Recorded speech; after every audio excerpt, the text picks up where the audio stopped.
parfois, certains moments culturels supranationaux ont déjoué ou surmonté la logique des appartenances nationales ou tribales.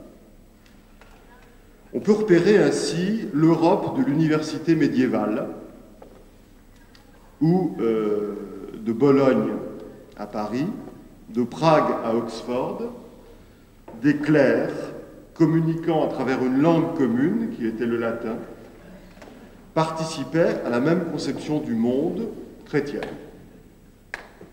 On peut repérer, comme moment européen supranational, l'Europe baroque, puisque le baroque définit non seulement un art, mais aussi un modèle de civilisation, impulsé par la contre-réforme et impulsé d'une certaine façon depuis Rome, mais ne se réduisant pas à cette contre-réforme, puisqu'il y a aussi une civilisation baroque nordique, protestante.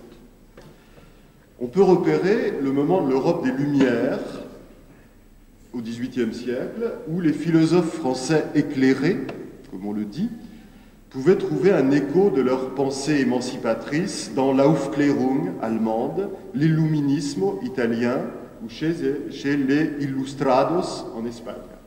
L'Europe où Voltaire était invité à Berlin et Diderot à Saint-Pétersbourg. La langue véhiculaire de cette Europe-là, de cette Europe des Lumières, étant pour l'essentiel le français.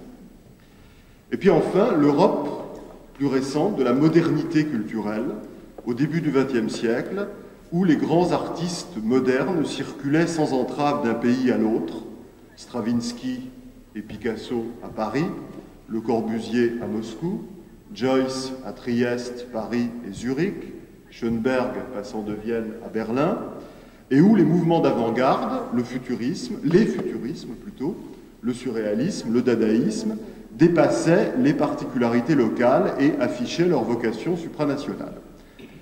Puis enfin, dans tout cela, il faut aussi mentionner, bien sûr, la circulation juive à travers les frontières, d'une certaine façon emblématique, pendant plusieurs siècles, de ce cosmopolitisme européen. Alors à partir de ce rapide panorama, donc non pas d'une Europe unie, mais de moments culturels supranationaux, on peut faire plusieurs remarques.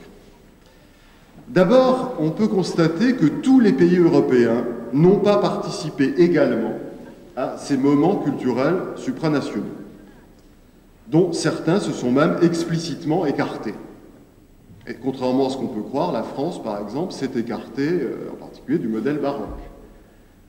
Mais il y a des pays qui s'en sont écartés plus que d'autres, et on pourrait presque définir, à partir de là, différents degrés d'européanité, si je peux risquer un barbarisme, en fonction de la trace laissée ou non par ces moments supranationaux dans la mémoire collective des peuples. Et quand on parle de la Russie, je crois qu'il faut penser à ça, parce qu'il y a là un poids de l'histoire que nous ne pouvons pas sous-estimer et qu'il faut savoir apprécier aujourd'hui encore, lorsque le désir d'Europe, dans certains pays, se heurte à des tendances antagonistes. Deuxième remarque, c'est que ces moments de relative unité européenne ne constituent pas pour autant un destin irrévocable. S'il doit exister aujourd'hui une Europe culturelle, elle ne se fera pas dans la pure nostalgie de ces moments supranationaux qui condamneraient par avance certains peuples à l'exclusion, mais plutôt dans un devenir, dans une construction, dans une initiative, dans un projet. Autrement dit, il ne saurait y avoir d'identité européenne que dynamique, c'est-à-dire incluant cette mémoire, mais sans en faire un modèle paralysant ou intangible. Troisième remarque, rien ne paraît plus stérile que de définir l'identité européenne par l'appartenance à un seul de ces moments. C'est là, à mon avis, l'erreur commise par le pape, qui, contrairement au dogme, commet une erreur majeure, n'est pas sur ce point infaillible. Le pape qui, par exemple, assimile purement et simplement l'Europe à la chrétienté, comme si les autres moments supranationaux ou transnationaux, l'Europe des Lumières ou l'Europe de la modernité, devaient être évacués de la mémoire européenne. Mais il n'y a pas que le pape qui fait des erreurs, il y a aussi certains intellectuels, chez nous en Occident, récemment qui, à propos de la crise yougoslave, ont posé l'appartenance à l'Europe baroque comme unique critère de civilisation. On peut voir là une attitude qui, tout en contestant apparemment les nationalismes, en partage en fait la logique, a en fait la même logique que le nationalisme, c'est-à-dire la logique d'un repli identitaire fondé sur le mythe d'une essence unique et sur la nostalgie complètement régressive d'une fantasmatique unité perdue. En effet, à propos des récents événements yougoslaves, certains, parmi les intellectuels occidentaux, ont cru bon de choisir leur camp. Et en l'occurrence, le camp des indépendantistes slovènes et croates, sous prétexte de l'inclusion historique de ces nations dans l'ancien empire austro-hongrois et dans sa culture, qui les distinguerait radicalement, si on les suivait, des autres peuples yougoslaves. Ou encore en suggérant que les différences de religion entre catholiques, orthodoxes et musulmans, ou même les différences d'alphabet entre l'alphabet latin et l'alphabet cyrillique, traceraient des lignes de démarcation irréductibles et ferait de la Yougoslavie une entité artificielle, par nature, vouée à la décomposition. Une telle conception, au-delà des fausses évidences dont elle peut se parer, me paraît, en tout cas, suscite chez moi un certain sentiment de malaise. D'abord sur un plan abstrait, sur un plan intellectuel, sur le plan des principes. Car, finalement, une telle conception revient à attacher les individus à une appartenance communautaire unique et à figer l'histoire des peuples dans un destin qui serait fixé d'avance. Mais aussi sur un plan très concret, et pas seulement abstrait, et pas seulement sur un plan de principe, parce qu'une telle attitude se ramène, par exemple, à occulter certaines monstruosités idéologiques, comme par exemple l'antisémitisme affiché de certains leaders croates. Voilà, là il y a tout un débat depuis voilà, avant-hier. Au nom d'une civilisation centre-européenne dont on créditerait croates et slovènes a priori. À rejeter, en fonction d'une conception réductrice de l'Europe, toute une série de peuples, ceux de la religion orthodoxe et de l'alphabet cyrillique, dans les ténèbres de la barbarie. Je ne veux pas dire par là que l'agression serbe n'ait pas été en elle-même barbare. Je veux dire par là que je pose la question de savoir ce qui se passe lorsqu'on rejette a priori des peuples sous prétexte qu'ils n'ont pas le même alphabet dans les ténèbres de la barbarie, dans la mesure où ils s'éloigneraient du centre de civilisation qui serait l'Europe. Mais quand même, l'agression était barbare. L'agression barbare était serbe. À part toutes les considérations sur les Croates. Absolument. Mais l'agression était barbare. Mais, bien sûr, je le dis, l'agression était serbe et elle était barbare. Mais j'imagine que repousser des peuples dans la barbarie n'est pas non plus une solution. Et enfin, cette attitude consiste à oublier que la Yougoslavie, même artificielle, et encore faudrait-il savoir ce que serait un pays naturel, j'avoue ne pas très bien savoir ce que c'est, à oublier que la Yougoslavie, même artificielle, c'est aussi toute une histoire, même récente, faite de circulation, d'enchevêtrement, de métissage, qui ne répondent pas forcément à l'équation sommaire, simpliste, qui assimile l'individu au peuple, le peuple à la nation, et la nation à l'État. Et ici, pour donner un exemple concret, j'évoquerai celui qui est à mon avis un des plus grands écrivains du XXe siècle. Et je pèse mes mots. Je veux parler d'un écrivain yougoslave qui s'appelle Danilo Kiš et qui est mort récemment. Danilo Kiš était né en Voïvodine, c'est-à-dire dans une province autonome de Serbie, d'un père juif, originaire lui-même de Hongrie, et d'une mère orthodoxe, issue d'une famille du Monténégro, et lui-même, Danilo Kiš, a été élevé au Monténégro et tout à la fois imprégné de la tradition juive et baptisé dans la religion orthodoxe. Alors, c'est une question très simple et très bête que je pose. À quelle communauté, si Danilo Kiš était toujours vivant, lui demanderait-on de se rattacher? Quel camp lui demanderait-on de choisir? lui refuserait-on le statut d'Européen civilisé sous prétexte qu'il n'était ni slovène ni croate. Alors je crois qu'on touche là d'évidence à l'absurdité et à la perversion de positions défendues entre autres par Alain Finkielkraut ou par Milan Kundera. Si l'on suivait ces positions jusqu'au bout, et en pensant à l'exemple de Danilo Kish, on en viendrait à exclure l'un des romanciers, on en viendrait plutôt à exclure, au nom d'une certaine définition de l'Europe centrale, l'un des romanciers qui aura le mieux incarné l'esprit centre-européen. Et on en viendrait à rejeter, au nom d'une conception restrictive et figée de l'Europe, le plus européen peut-être de tous les écrivains récents. Donc il faut aborder la question de l'Europe centrale et de son mythe, comme Gabi Gleichmann tout à l'heure le suggérait. En fait, on peut dire que la redécouverte de la culture d'Europe centrale, de la culture centre-européenne, a joué un rôle capital, un rôle essentiel dans l'émergence d'une conscience européenne affranchie des limites imposées par le partage du continent au lendemain de la Deuxième Guerre mondiale. Et on pourrait très schématiquement, en ce qui concerne l'Occident, la France, l'Italie, repérer trois étapes dans cette relation à la Mitteleuropa. Première étape, c'est celle de l'oubli pur et simple. Dans les années 60 et 70, la culture centre-européenne, pour l'essentiel, était rejetée à l'Est. Je dis pour l'essentiel parce qu'il faudrait faire une exception pour Kafka, par exemple, mais qui était perçu mais coupé de son contexte immédiat, et aussi pour la musique, où évidemment, de Schoenberg à Bartók, cette dimension-là était présente. Mais pour l'essentiel, la culture centre-européenne était rejetée à l'Est, comme si le rideau de fer coïncidait avec la limite de deux civilisations.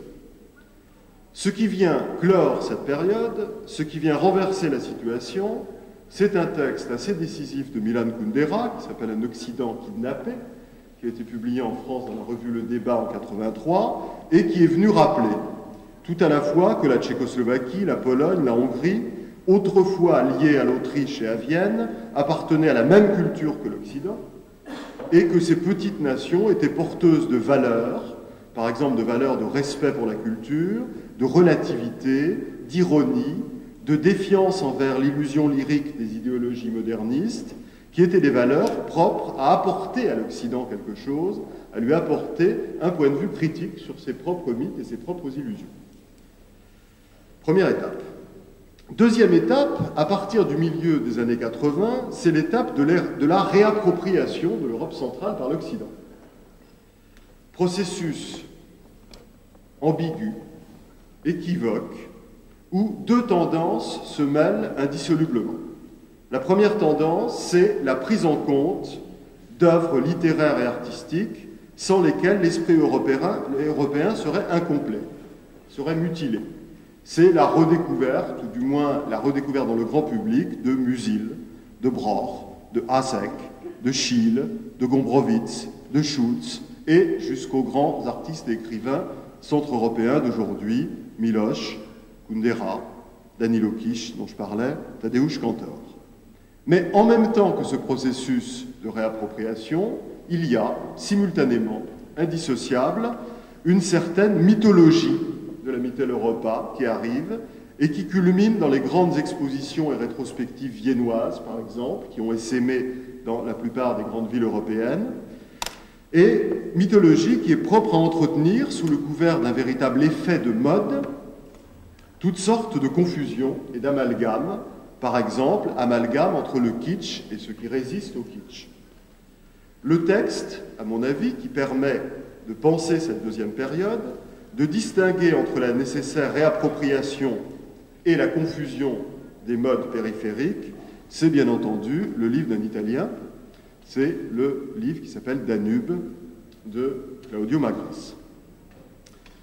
Or, il me semble que nous entrons désormais dans une troisième période, d'où la nécessité peut-être d'un troisième texte, un jour, période où l'Europe centrale, enfin débarrassée du joug imposé par les soviétiques, apparaît dans toute sa complexité, dans toutes ses contradictions.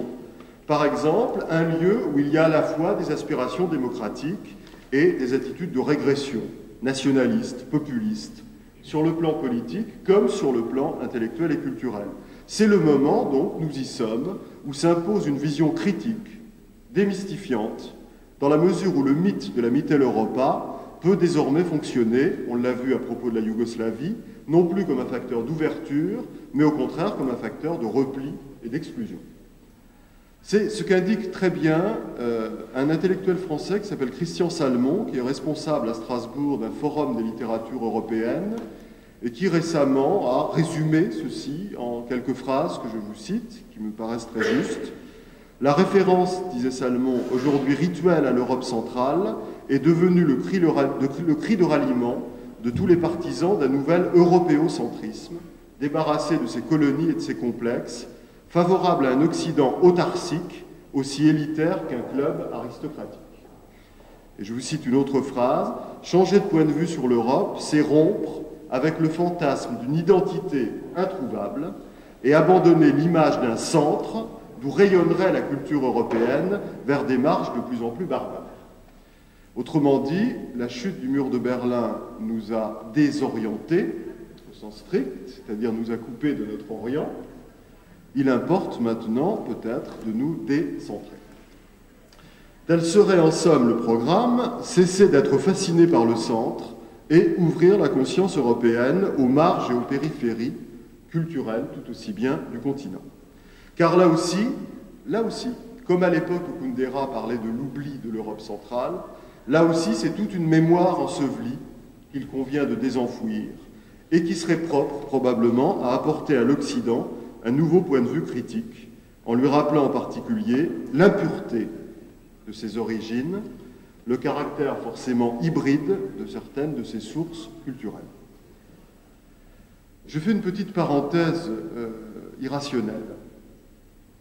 Il est étrange, très étrange, de penser que Thomas Bernhardt, Danilo Kish et Tadeusz Kantor sont morts presque au même moment, à peine un peu plus d'un an d'intervalle, précisément pendant la période où le destin de l'Europe basculait, où le mur de Berlin tombait, où le rideau de fer cédait.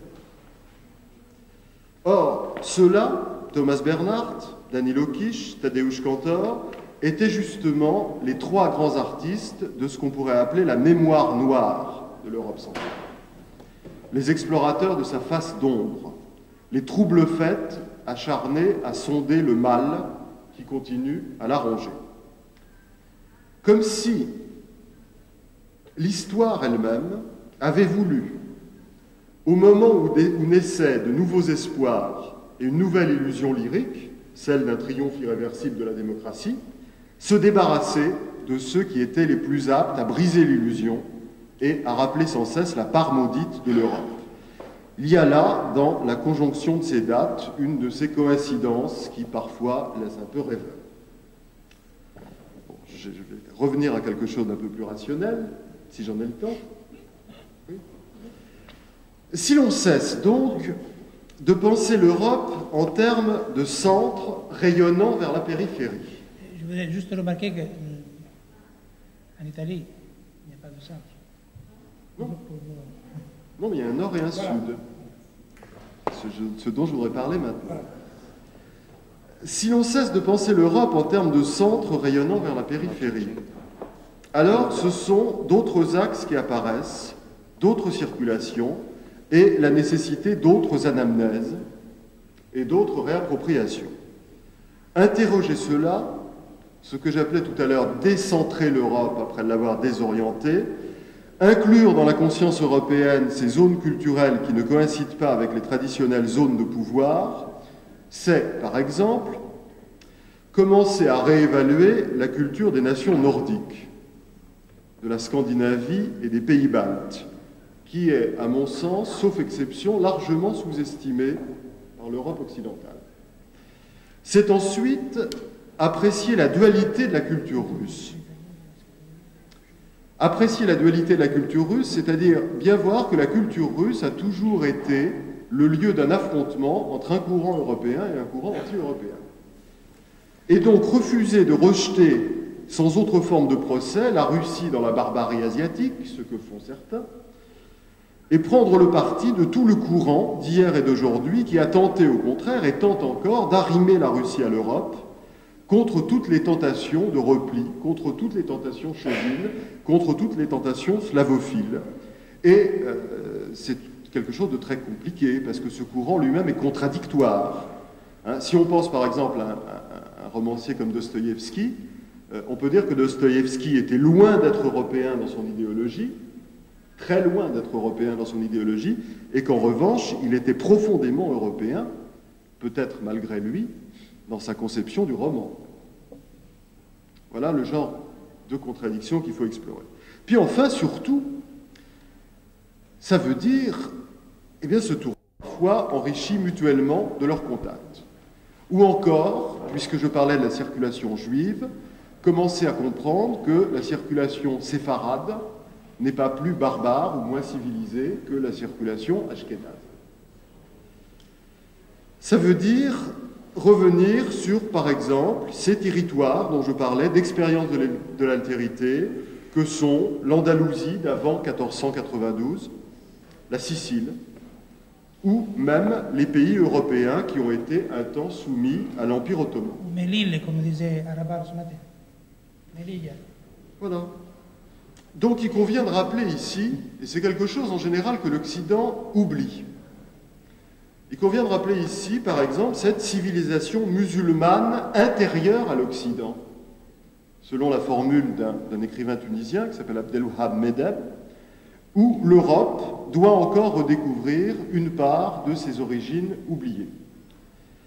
C'est par exemple l'importance de Ibn Arabi et de la spiritualité des soufis, dont l'influence se fait sentir jusque chez les grands mystiques chrétiens, à commencer par Saint Jean de la Croix, en allant jusqu'à Thérèse d'Avila, dont un célèbre Romain a figé à jamais les spasmes tout à côté d'ici. C'est réévaluer le rôle d'Avicenne et d'Averroès dans la réintroduction de la pensée aristotélicienne qui donnera une impulsion décisive à la théologie chrétienne elle-même. La place capitale de Maïmonide, le Cordouan, dans le développement de la pensée juive. Les échos multiples de la mystique islamique jusque dans une œuvre canonique de l'Occident, comme la Divine Comédie. L'inspiration de la poésie arabe dans les œuvres des troubadours, notamment de Provence, d'Aquitaine et de Sicile. L'Europe comporte aussi cette dimension-là, qu'il est plus que jamais capital de raviver à l'heure où le dialogue du Nord et du Sud constitue l'enjeu majeur, économique, politique et culturel, de l'époque qui s'annonce, et où certains, des deux côtés, semblent avoir intérêt à s'acharner, à concevoir le divorce entre le Sud musulman et le Nord occidental comme quelque chose d'absolu et de définitif. Encore une fois, j'allais presque dire comme d'habitude, il revient à un romancier d'avoir pointé cela et de jouer aujourd'hui en quelque sorte par rapport à ce Sud oublié, le rôle joué autrefois par Kundera envers l'Europe centrale oubliée. Je pense à cet immense romancier espagnol qui est Juan Goytisolo, dont toute l'œuvre est traversée par la nécessité de renouer avec cette mémoire perdue, de reconnecter les circuits interrompus, de retrouver une impureté originaire propre à perturber ou à subvertir l'arrogance identitaire de l'Occident qui coïncide avec la dénégation d'une part de lui-même.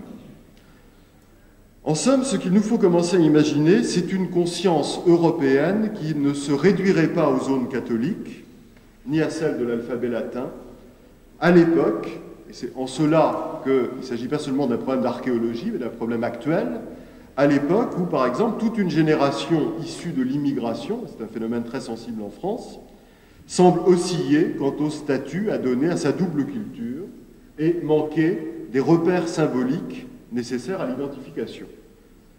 À l'époque où se manifeste, y compris aujourd'hui au Maghreb, voire au Moyen-Orient, d'un désir d'Europe, dont on parle peu, et dont l'intégrisme musulman n'est sans doute que le contre-investissement régressif et violent.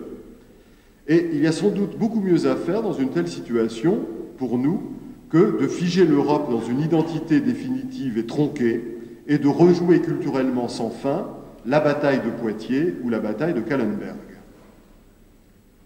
Je rappelle que Poitiers, selon le mythe historique, est l'endroit où les Français sont censés avoir arrêté les Arabes, et Kahlenberg, l'endroit où les Viennois sont censés avoir repoussé les Turcs.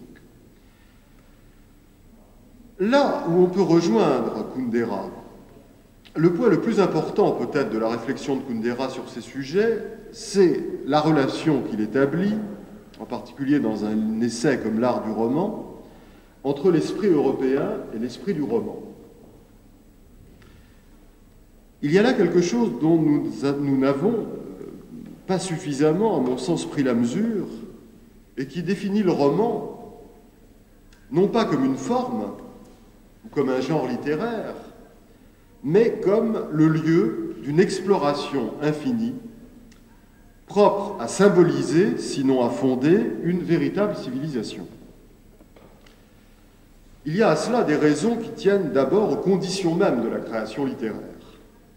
Je vous cite ici une phrase de Kundera qui explicite cela. « Ce n'est que dans un contexte extranational que la valeur d'une œuvre peut être pleinement vue et comprise. » Mais l'essentiel est de postuler que l'esprit même du roman, c'est-à-dire une entreprise sans cesse renouvelée de relativisation des vérités collectives, de révélation du non-dit des idéologies, de subversion ludique des dogmes et des orthodoxies, que cet esprit même du roman coïncide depuis Rabelais et Cervantes avec la part la plus précieuse et la moins répressive de la civilisation que nous appelons européenne. On peut, certes, avec Kundera, être assez pessimiste quant à la perpétuation aujourd'hui de cet esprit dans un monde où plus de 90% de ce qui s'intitule roman n'a plus grand-chose à voir avec cette ambition, cette vocation, dans un monde où il n'est plus certain que la culture est encore une valeur unificatrice, et dans un monde où la sous-culture médiatique fonctionne comme le triomphe même généralisé des valeurs contraires à celles que je viens d'évoquer, c'est-à-dire le kitsch, le moralisme, la bien-pensance, l'uniformisation réductrice de la pensée et de la perception, comme l'avait diagnostiqué ici même à Rome Pier Paolo Pasolini. D'où cette formule à la fois superbe et terrible de Kundera, l'Européen, c'est celui qui a la nostalgie de l'Europe. Mais il me semble aussi qu'il est possible, au-delà de cette nostalgie et du doute nécessaire qu'elle suppose, de repérer qu'il existe aujourd'hui encore une véritable Europe des romanciers. Non pas un moment supranational comme ceux que je mentionnais au début de ce texte, rien de commun entre cette Europe des romanciers et l'impact collectif, par exemple, de l'Europe des Lumières, mais plutôt un réseau presque clandestin, j'appelle clandestin ce qui est invisible par les médias, un réseau presque clandestin de dialogue, d'échange, de solidarité, de valeurs fondamentales partagées, celles dont je viens de définir cet esprit du roman, non pas un regroupement organisé fondé sur un programme ou sur un projet collectif, mais une sorte de forme de résistance à tout ce qu'il peut y avoir d'anti-européen dans l'esprit du temps. Quelque chose, en somme, comme une conscience critique permanente, une sorte de ciel, de doublure du monde qui en déjoue les préjugés et les conformismes. Or, cette Europe des romanciers, elle ne correspond à aucune cartographie reconnue, ni politique, ni même géographique. Elle inclut d'abord des romanciers issus des zones hybrides ou périphériques du continent, des zones de turbulence ou d'affrontement à l'altérité. Je pense à Ismail Kadare ou à Yaşar Kemal, grand romancier turc. Mais surtout, elle s'étend très au-delà des frontières propres de l'Europe. Il y a en ce sens une dimension européenne en Israël, ça me paraît aller de soi, tous les Israéliens le disent, Mais il y a aussi, très au-delà, une dimension européenne repérable chez certains romanciers japonais, comme Kenzaburo Oe, bien entendu chez les plus grands écrivains d'Amérique du Nord, depuis Ernest Hemingway hier jusqu'à Philippe Roth aujourd'hui, et bien entendu chez les plus grands romanciers d'Amérique latine, Borges, Lezama Lima, Carlos Fuentes, Mario Vargas Llosa, Guillermo Cabrera Infante.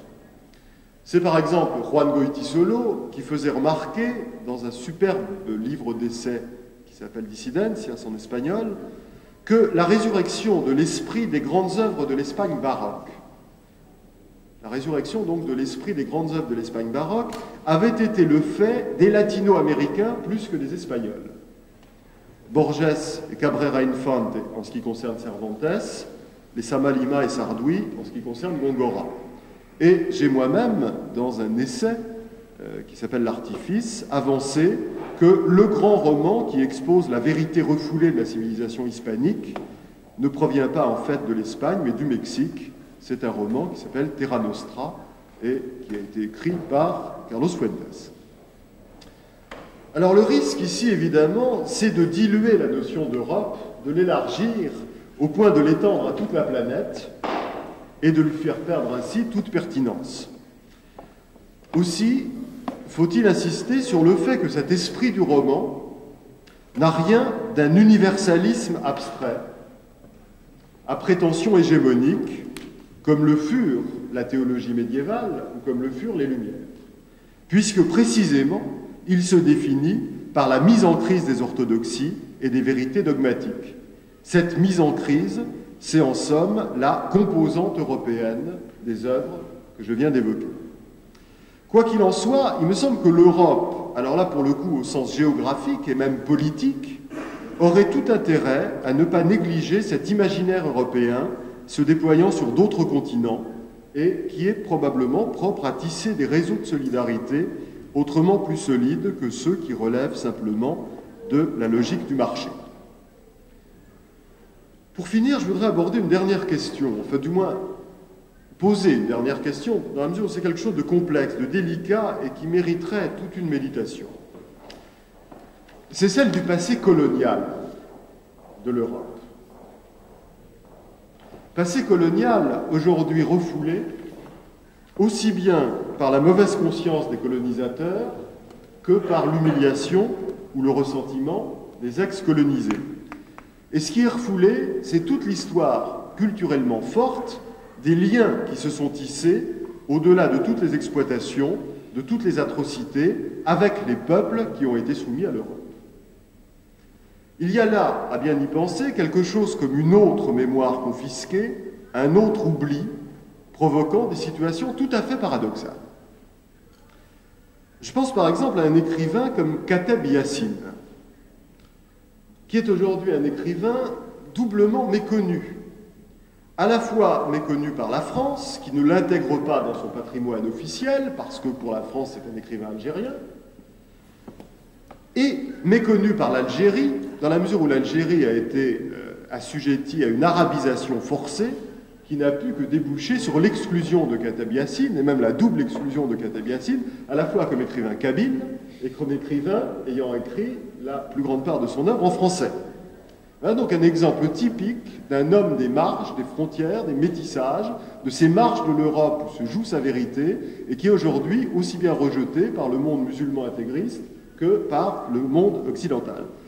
Or, on peut soutenir, une fois les passions coloniales et néocoloniales refroidies, qu'une certaine vérité de l'Europe pourrait bien se repérer aussi dans ces zones hybrides, dans ces zones de choc des altérités, et où l'on devrait commencer à saisir à la fois comment la greffe européenne a pu féconder certaines cultures locales, et comment, en retour, certaines œuvres émanant des pays colonisés ont pu enrichir ou relativiser la culture des métropoles, notamment en faisant passer dans la langue des maîtres, ou dans la langue du maître, ce qu'elle a pour fonction normative de réprimer. Il n'est pas indifférent, sur ce point, de noter que les plus grands écrivains anglais d'aujourd'hui sont précisément originaires des territoires de l'ancien empire colonial anglais. Je pense évidemment à Naipaul et à Rushdie. Le cas de Rushdie est ici tout à fait emblématique. Rushdie est à la fois subversif pour la culture anglaise traditionnelle, où il infiltre de façon presque joycienne une sorte d'hétérogénéité, d'impureté islamique, mais subversif aussi pour l'islam, qu'il déstabilise en lui insufflant cet esprit du roman dont je parlais, d'ironie, de relativisation, de tricherie avec les vérités dogmatiques, en insufflant donc à l'islam cet esprit du roman proprement européen et qui est intolérable aux orthodoxies et aux vérités dogmatiques.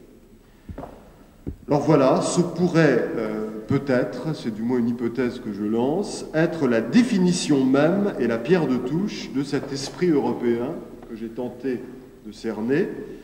J'appellerais européen tout ce qui ne se résigne pas et ne se résignera jamais au sort fait à Salman Rushdie.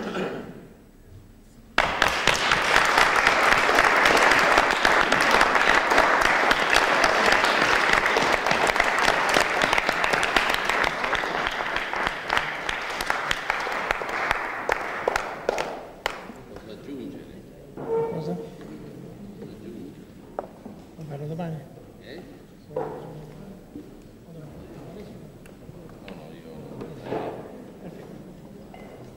Allora è una notazione di primo acchito di Alberto De Verà.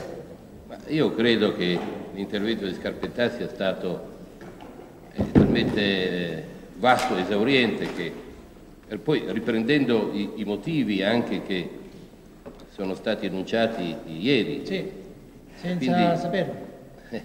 Quindi c'è ben poco. Il punto che mi sembra fondamentale è questo, che è stato toccato da Scarpetta, sia pure di sponda, diciamo.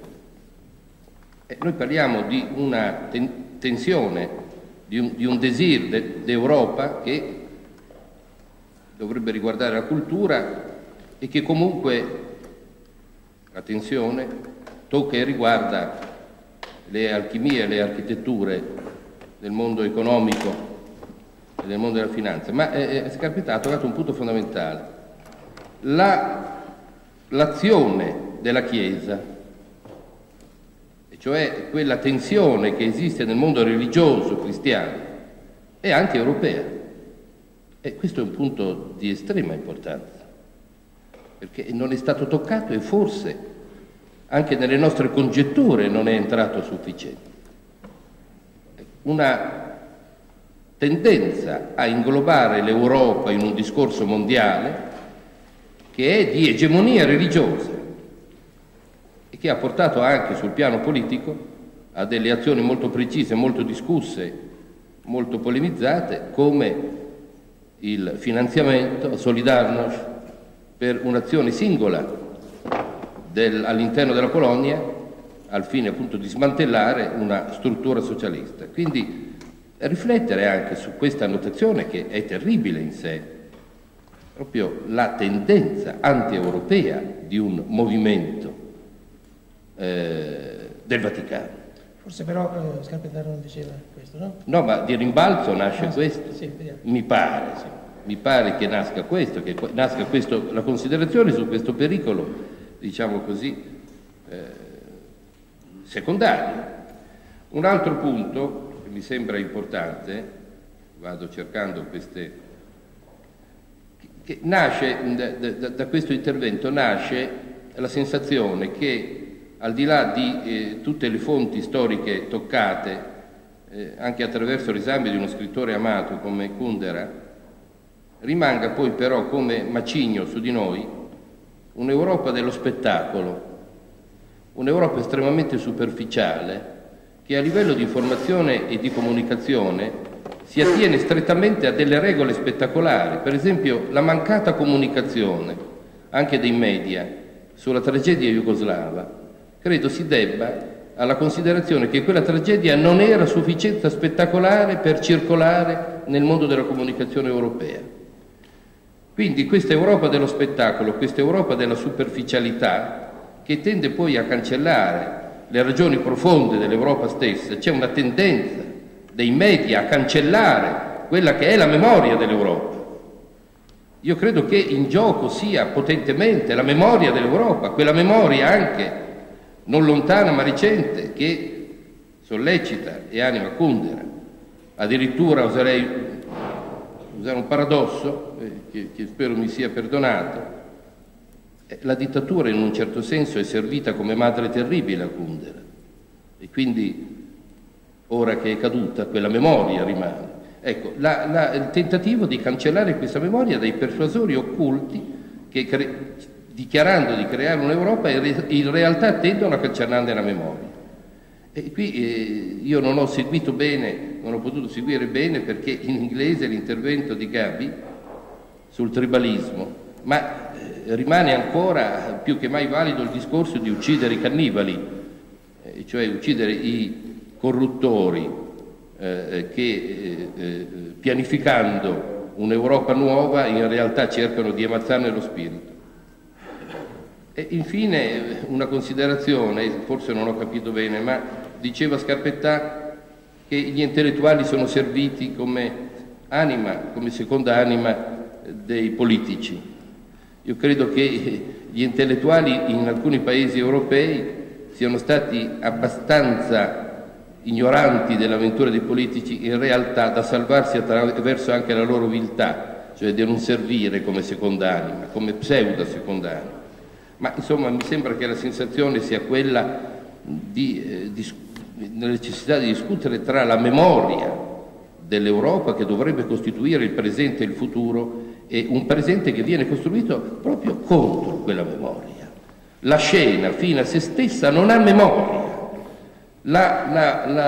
L'analisi, la diagnosi di Scarpetta è potente perché porta delle giustificazioni, porta un basamento all'ideologia dell'Europa che è indiscutibile, sia pure questo basamento siglato da alcuni autori che Scarpetta ama. Ma è la memoria dell'Europa che qui veramente subisce l'omicidio di Caino e quindi bisogna rifletterci.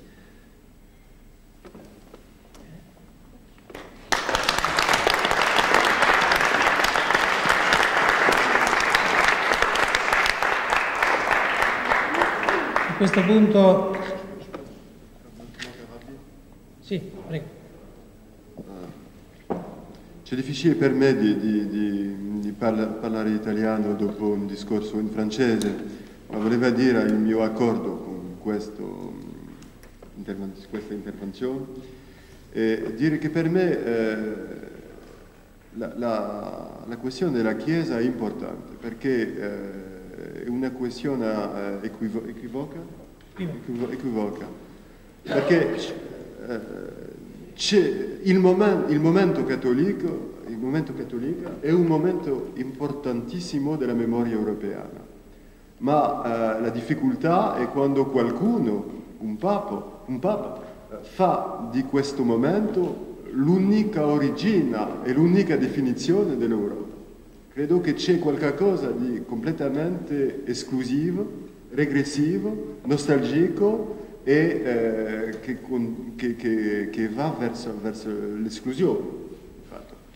E volevo dire anche che l'intervenzione di Gabi Gleichmann mi sembra molto importante in questa prospettiva di demistificazione del mito dell'Europa centrale, perché Gleichmann ha sottolineato che la Mitteleuropa è anzitutto l'Europa della modernità, l'Europa di Freud, di Musil, di Broch, di Egon Schiele, di Bartók, di Gombrowicz, ma anche l'Europa di Hitler, l'Europa dell'antisemitismo, l'Europa del razzismo, l'Europa dell'esclusione tribale e che in questa necessità di demistificare l'europeocentrismo, l'ideologia dove l'Europa deve avere un centro che è la civilizzazione e dopo andare verso i paesi barbari.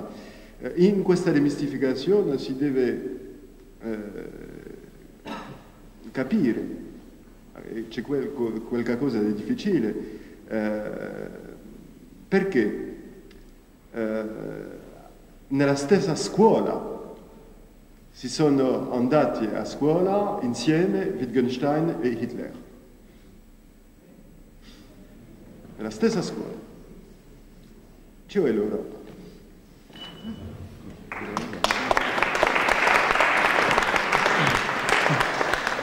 Scarpetta ha fatto brevemente una precisazione che chiarisce anche quello che io ho detto prima in un modo confuso, proprio perché confuse sono le mie note. Io ho parlato della straordinaria lucidità con cui Scarpetta ha sottolineato l'importanza della memoria europea, ma tra memoria e culto della nostalgia di certi momenti europei c'è una profonda differenza. Io credo che il culto nostalgico sia contro la memoria, che è attiva, che è presente. E quindi, siccome è stato citato per esempio Danubio, che è un libro dalla scrittura suggestiva, io credo che sia il testo più anti-europeo che sia uscito in questi ultimi anni, proprio perché questo culto esasperato di una nostalgia europea, poi fissato entro i limiti di una Mitteleuropa come giardino delle Esperidi, significa proprio uscire dalla dinamica europea, dalla dinamica anche della memoria. E purtroppo però i rischi di una sacralizzazione di questa nostalgia ci sono e attraversano il mondo della cultura europea. Il mondo della cultura europea se ne lascia abbastanza contaminare, anzi in larga misura. Quindi anche questi pericoli andrebbero discussi e credo che Gabi li abbia affrontati con un appiglio e con una lucidità veramente ammirevoli. E succede così che accade che Alexander Kojève sia considerato una nullità al suo tempo e non adesso, tanto da russi come Zinoviev, come altri. E accade che Danubio, che Claudio Magri sia molto considerato in Francia e che in Italia ci siano molte questioni. Sì, ci sono delle questioni. Comunque questa è una cosa immaginata. C'è in Italia la questione della Mitteleuropa è passata attraverso coloro che dal marxismo si sono interessati poi a Nietzsche, Freud, Krauss, e c'è una casa editrice, no? Quella che ha pubblicato Kundera, nel cui ambito sono uscite tutta una serie di pubblicazioni che vertono intorno a questo concetto di Mitteleuropa.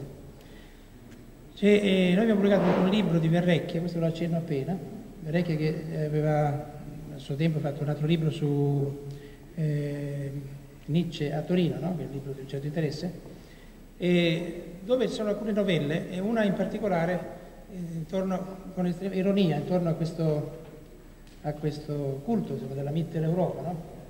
Che comprende appunto, dicevamo, Hitler e Wittgenstein, no? E comunque anche gli strascichi universitari di tutto il marxismo italiano, no? C'è una questione molto, molto particolare all'Italia, dico. Mitteleuropa è il nome di un ultimo tipo di provincialismo universitario marxista in Italia. In Italia, dico, Nei cimiteri la violenza riposa sempre insieme alla poesia. Ecco, va bene, questo sarebbe allora l'etimo di Letizia, che è da Letame, no? Bene, questo però... Je voudrais 30 secondes revenir sur un point. C'est pas hasard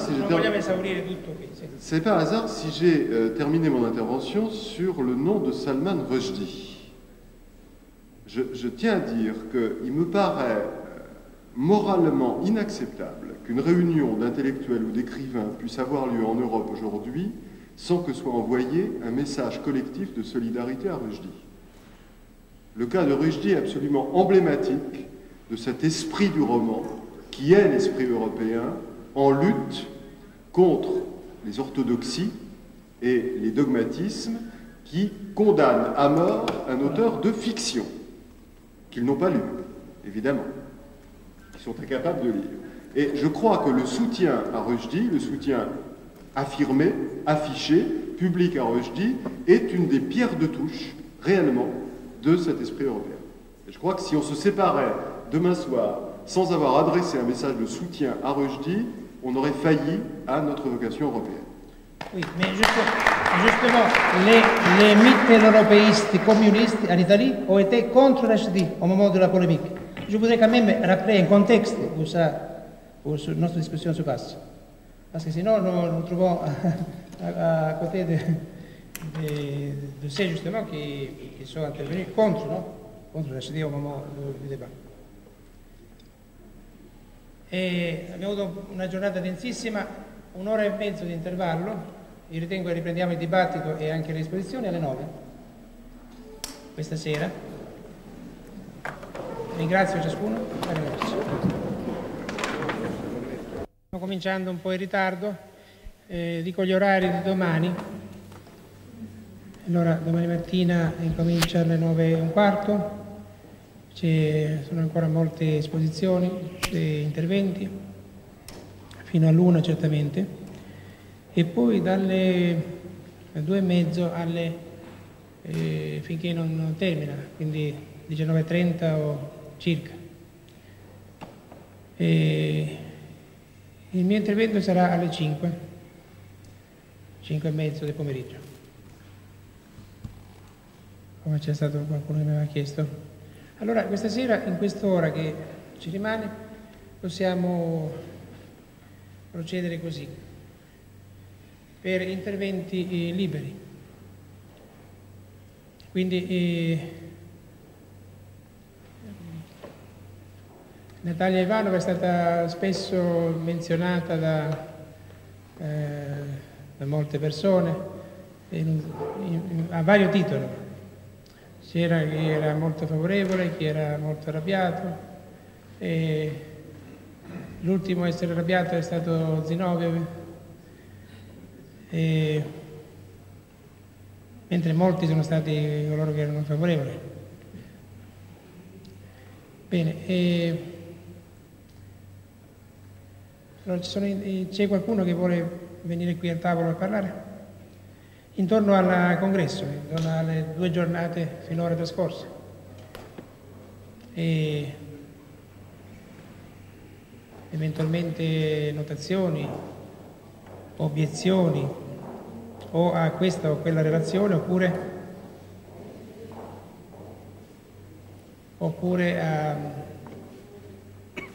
intorno al congresso, no? Giusto?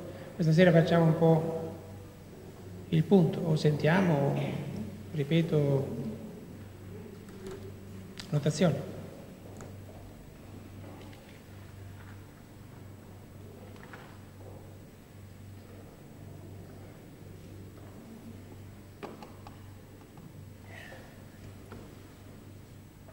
Prima era venuto Paolo Ungari e ha portato la sua nuova rivista sui diritti dell'uomo, pare che sia, sì, internazionale. E tornerà domani mattina. Allora chi è che atti? Vorrei dire qualcosa intorno, insomma, ciascuno, senza che sia costretto. Stiamo... Natalia Ivanova ha sentito le varie obiezioni che sono state rivolte da taluni e anche i complimenti, molti hanno ripreso il suo intervento. Sì, sì. Un momento solo, scusi. Qui non c'è da completare nulla, colmare nulla, adesso vediamo. Sì?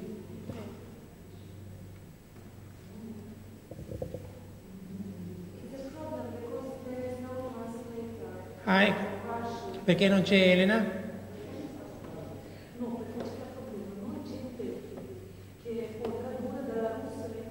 Sì, non c'è Elena. In altre parole non c'è Elena. Sì. Benissimo. Sì. Va bene. Suppongo che la stessa cosa dica Priucci, no?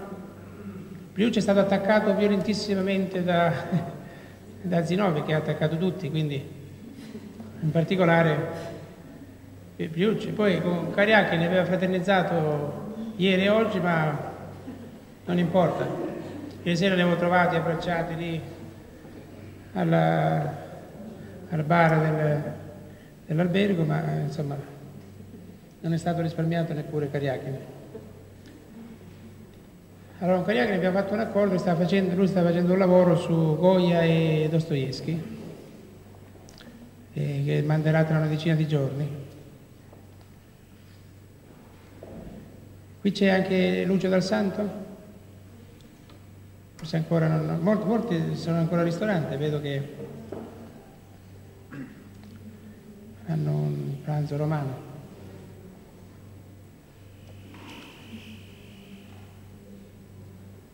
Allora, nessuno vuole parlare? Io no, non le relazioni. Ah, notazioni, perché la relazione lo so, questa la facciamo. Prego. Io non voglio, né voglio né non voglio, quindi prego. Sì. C'è un dibattito, quindi se lei interviene. Sì, sì, chiaro. Allora, io avevo annotato alcune questioni essenziali emerse nel dibattito di questi giorni, alcune cose che mi avevano colpito in particolar modo. Allora, una prima questione che mi interessava discutere era questa, no? Che io provavo a formulare così: è come se il crollo del comunismo avesse fatto cadere anche la legge e l'etica, sostituite fittiziamente dall'ideologia. Cioè, questa era una prima questione. Cioè, se il crollo... ma questa ho capito. Questa questione, no? Cioè, se il crollo dell'ideologia avesse comportato, diciamo, perlomeno una rappresentazione quasi, no? di un crollo della legge dell'etica, da cui qualche sbandamento, no? La rappresentazione di cui accennavano, no? Quella, le esposizioni, no? Di una... Va bene, quindi questa è la domanda, no? Una sorta di arrivismo, no? Sì. Poi emergeva l'elemento della privatizzazione senza produzione, no? Oppure una borsa senza produzione, si diceva, no? Un capitale senza lavoro. Comunque va bene, questo è per quanto riguarda la Russia, ma non credo che sia l'unico aspetto. Sì, no, queste erano alcune riflessioni. Non è l'unico aspetto del congresso. Trovavo... la Russia come animale fantastico, questo mi pare molto ricorrente in tutto il congresso, sì. Perché mi interrogavo appunto, scrivevo, la fine del comunismo non comporta la morte dell'oggetto. Sì, qui stiamo però rispetto a una relazione, certo. Sì, no, erano delle notazioni, no? Dell'oggetto della politica, no? Né la morte del comunismo non comporta la morte, no, fantasmaticamente, la fantasia. Ah, beh, ma qui non è morto nessun comunismo. Sì, ma è stato enunciato. Non è morto nulla. Sì, ma questo ricorreva in molte relazioni e c'era questo aspetto, no? Che mi interrogavano intorno a una certa, diciamo, quello che si potrebbe dire qualche nota malincomica, no?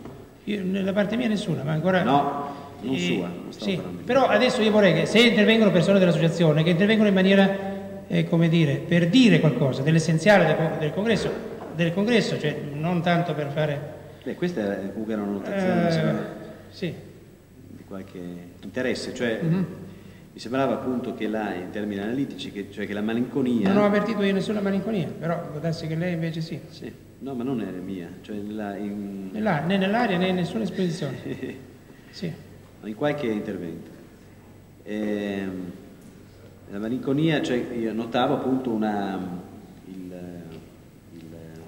impossibilità, no? Di eliminare l'oggetto, no? E l'ideale. Questa è una notazione analitica, c'è qualcosa che si riproponeva, no? Io vorrei dire una cosa, però molto candidamente, non junghianamente ma candidamente. Io non voglio più, sapete, non so se invitare ancora a Raballa. Sapete perché? No, lui è un carissimo amico ed è bravissimo. Perché ogni volta che viene qui nota una cosa che è così palese, palese davvero. Ed è stufo di vedere e di constatare che una certa timidezza, dice lui, no? Siete troppo timidi, dice alle persone dell'associazione. Noi non possiamo limitarci a dire parole come questa, malinconia. Questa è una cose... situazione. Adesso prosegui. Sì. Cioè, non diciamo che questa è clinica, questa è psicopatologia, allora se c'è qualche proposta... Sì, attende un attimo. Sì. Allora, appunto, mi sembrava, no, che l'elaborazione dell'Europa, no, rispetto alla Russia, all'Ucraina, alla Bielorussia, no, comportasse, no, che questi nuovi stati, no, non facciano la caricatura della politica polemologica, no? Cioè una cosa che emergeva, no? Mi sembra, no? Cioè, il quesito potrebbe essere questo: forse che il crollo dell'ideologia, no? Cioè di una rappresentazione del nemico, dell'altro come nemico, no? Comporta necessariamente l'insorgere di una moltiplicazione dei nemici, no? Ok, però queste sono domande che lei sta facendo sottovoce. Mi pare che lei debba gridare domani, forse, se deve fare la sua esposizione, delle qualcosa che riguardi le proposte, no? Più che Tizio e Caio, che cosa stanno facendo. Sono connotazioni un po' sul che state facendo sottovoce, intorno alla soggettività di Tizio di Caio. Ecco, se io ho ascoltato ciascuno e non sono intervenuto, non è perché è rispetto a una logica, no? Questo congresso. Sono delle notazioni. Sì, poi un altro elemento, no, che si connette, cioè caduto il muro di Berlino, no, mi sembra si sia rotta la politica dei blocchi, no, questo emergeva, la specularità est-ovest, buono-cattivo, per cui non si può più appunto isolare il nemico, l'altro, no? Cioè come dire che l'Europa comporta una politica senza nemico.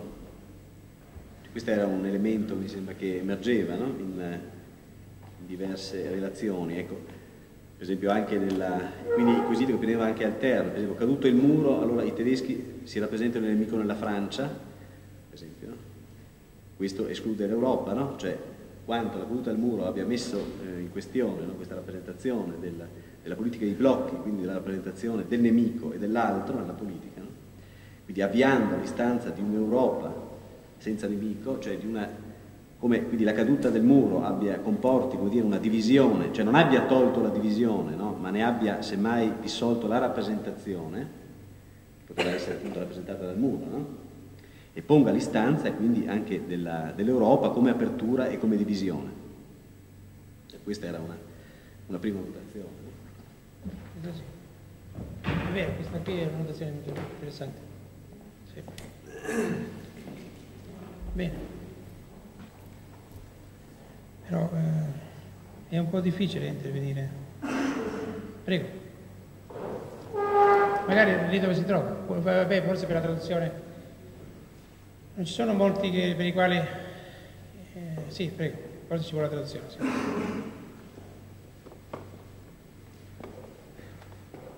Ecco, io vorrei dire questo. Sembra interessante per gli esponenti dell'associazione che... sono stati molto nell'Italia in questi anni, e cioè dall'epoca di quel congresso di cui state firme ieri sera, sentire esposizioni, questioni da varie parti d'Europa, però non è facile qui rendersene conto perché esposte qui possono suonare per chi in questi anni non è stato nei vari paesi europei, ripeto, e dove ci sono questioni e dove urge questa trasformazione, non è facile di intendere la portata delle varie cose. Anche alcune affermazioni intorno alla Croazia possono farsi soltanto stando a Parigi, non possono farsi, e comunque adesso non è il caso più di riprendere, e questo era stato questione di politica di Mitterrand, la nostalgia, l'atteggiamento filo-serbo è chiaramente nostalgico. Ma adesso io non ho convocato ciascuno, insomma, questo congresso, e chi vuole l'ho convocato, così perché improvvisiamo qualcosa di secondario.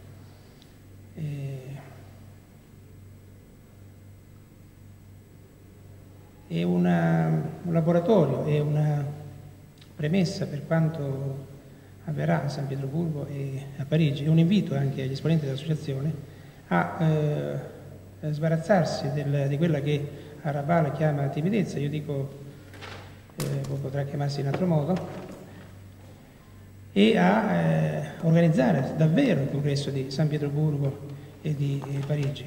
È chiaro che con collaboratori come Gabi Gleichmann il congresso di San Pietroburgo e di Parigi si potrà organizzare benissimo, no?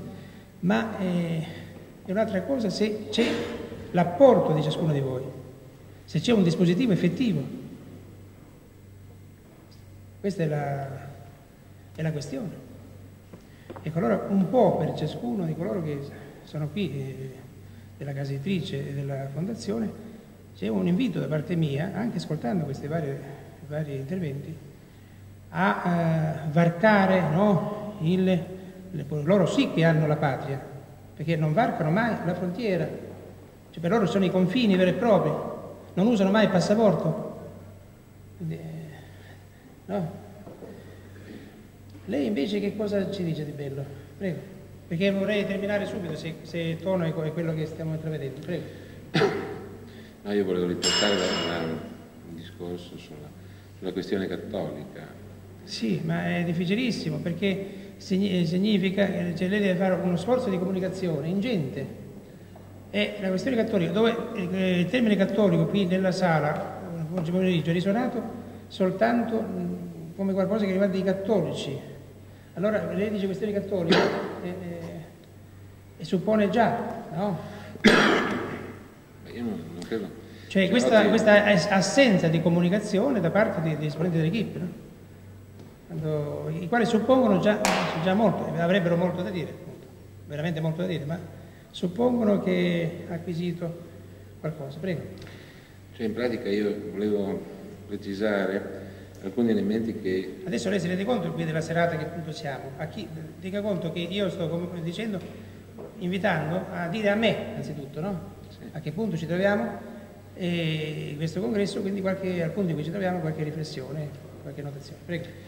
Praticamente si tratterebbe di intendere la questione dell'Europa a partire da, per esempio, alcune notazioni che ha fatto lei. A un certo punto lei... No, io ancora non ho fatto nessuna No, quest'anno... Io non so se posso dirlo. Questo congresso? No, non quest'anno, non questo congresso. Quest'anno ha detto per esempio che l'Islam è un'eresia cristiana, no? Tra virgolette. Nestoriana. Beh, non sono stato io. E oggi per esempio appunto a Scarpettà.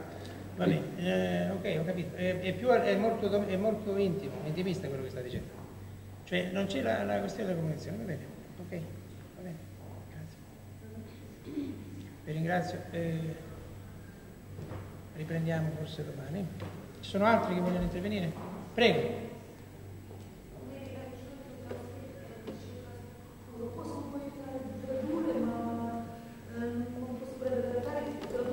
Sì, no, ma io penso che Natalia Ivano parli bene sia l'italiano sia il francese, mescolando queste due lingue. Se vuole farlo adesso sì, se no può farlo domani quando ci sarà Elena Corti. Domani? Sì. Bene.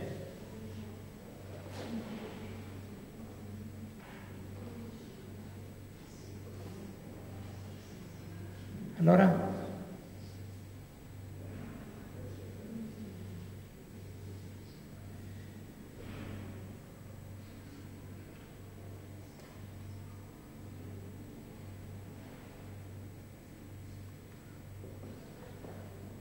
Lei è venuto qui per la prima volta? Da dove? Da Bologna. Bene. Tra l'altro, sono molti elementi. Grampiere, lei ha potuto ascoltare qualcosa in questo congresso o pensava molto al cantone? Al cantone Vaudois? Poi?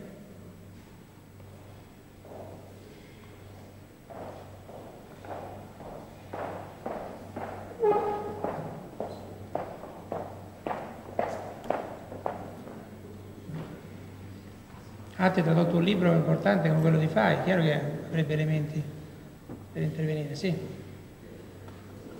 Mais par rapport aux questions que j'ai en ce moment à Lausanne et par rapport à justement à cette question que me pose ce canton, ce que j'ai entendu... No, un Natalia.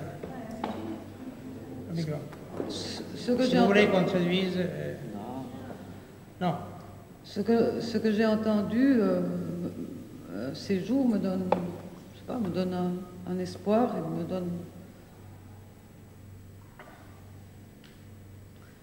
envie de poursuivre ce que j'ai entrepris et de le transformer. Ce que j'ai constaté, en fait, qui m'a fait beaucoup de plaisir, c'est que dans les interventions italiennes, j'ai entendu quelque chose de tout à fait intéressant concernant la chiffrématique. Il y a beaucoup d'interventions qui s'approchent de votre élaboration. Et que pour moi, c'est aussi quelque chose qui est un témoignage d'espoir par rapport à votre élaboration. Et puis, dans l'intervention de la personne qui est intervenue juste après Arabal, il y a eu pour la première fois d'une façon presque qui rencontrait une certaine simplicité, lorsqu'il a parlé de déchiffrer, en fait, du chiffre. Qui a parlé après Arabal? Hein? Non. Il a parlé de lecture. Et que, en fait, finalement, il y avait toute cette expérience de chiffres et commençait à rencontrer, pour ce qui me concerne, ça commençait à rencontrer quelque chose qui concernait le public aussi. C'est-à-dire que ce chiffre, pour arriver à l'entendre, il s'agit qu'il y ait de la lecture et de l'écriture. Et en fait, bon, il y a... Parfait. Bon, il y a quelque part, il y a quelque chose de très important qui se pose autour, ces jours, autour de la question de l'Europe. Et surtout depuis où je me situe, à partir de Lausanne. Et le message que j'ai entendu de la personne qui a parlé de Jérusalem m'a donné aussi... Tamar Kron. En fait, où je pense que l'équipe, entre autres de Lausanne, qui vient à Milan... E farà un articolo su queste due giornate in un giornale di Giulia. A plutôt qu'à se situer autour de la question psychotique dans laquelle nous travaillons, à se situer par rapport à la question de la Suisse et à partir de la question des différentes villes où nous intervenons. Voilà.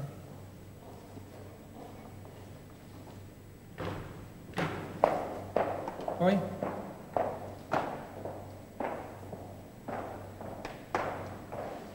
Altri?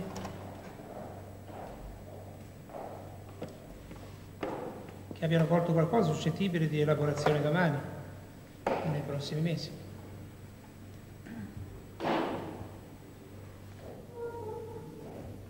Chi era Fernando? Fernando?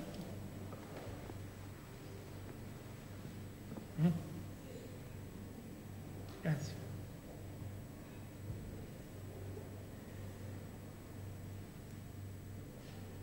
Poco fa avevamo parlato di Fernando.